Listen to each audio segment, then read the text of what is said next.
ഹരി എടുക്കുന്ന ഒരു തീരുമാനത്തിനും ഇവർക്ക് ആർക്കും ഒരു എതിർപ്പുമില്ല. ഹരി വീണ് കിടക്കുന്ന ഞങ്ങൾക്ക് ഒരു കൈത്താങ്ങായിട്ടാ ഹരി വന്നത്. ഓരോ ഓണെങ്കിലും നിറച്ചുണ്ടത് മോൻ കാരണ. ഹരിയുടെ കൂടെ ഞങ്ങളെ എപ്പോഴും കാണും.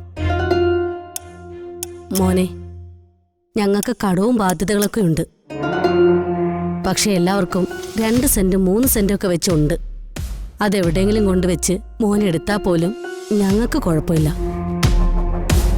ഏയ് അതൊന്നും വേണ്ടമ്മേ. ഇതിപ്പോ അല്ലാതെ തന്നെ നമുക്ക് ശരിയാക്കാൻ നോക്കാം. എന്റെ വസ്തുവകകളും ഈടുവച്ചിരിക്കല്ലേ, അത് പോയാ കോട്ടയെന്ന് വെക്കും. നമുക്ക് ഈ പ്രശ്നത്തിന് ഒരു പരിഹാരം കണ്ടേ പറ്റൂ. ഞാനൊരു തീരുമാനം പറയാം. നമുക്കെതിരെ കമ്പനി നിയമ നടപടികൾ സ്വീകരിക്കുകയാണെങ്കിൽ നമുക്ക് അവരെ തടയാൻ മാർഗങ്ങളൊന്നുമില്ല. പക്ഷേ അവർ കേസ് കൊടുത്തതിന്റെ പേരിൽ നമ്മൾ പാടത്തിറങ്ങുന്നതോ മറ്റോ തടയാൻ ശ്രമിച്ചാൽ അത് നമ്മൾ പ്രതിരോധിക്കണം.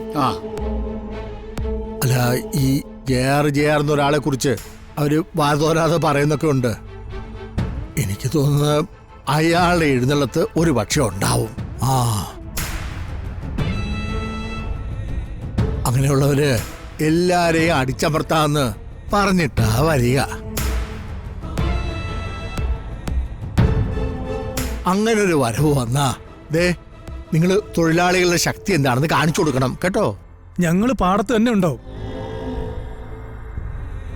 ഞങ്ങളെ കൊന്നിട്ടല്ലാതെ ഒരാളും പാടത്തേക്ക് ഇറങ്ങില്ല. വിചാരിക്കുന്നത് പോലെ എളുപ്പമല്ല. അവർക്ക് പിൻബലം ഒരുപാടുണ്ട്.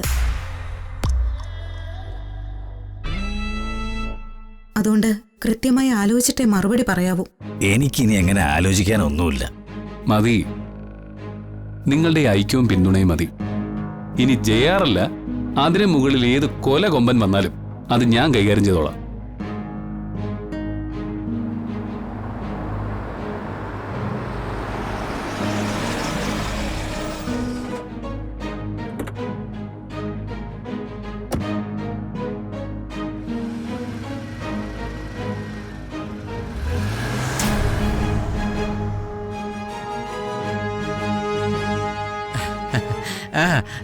എല്ലാവരും ഉണ്ടല്ലോ.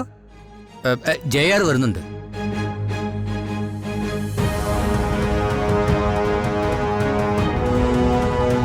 ഇതിനു മുൻപ് ഇത്തരം പല പ്രതിസന്ധികളും ഉണ്ടായിട്ടുണ്ട്. അവരെ ഒന്നും കാണാൻ JR നേരിട്ട് ഇറങ്ങിയിട്ടില്ല.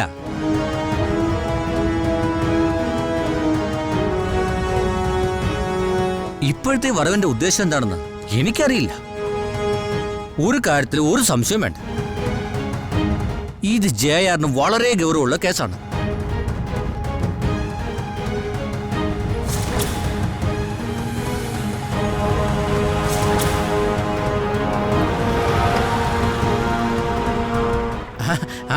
JR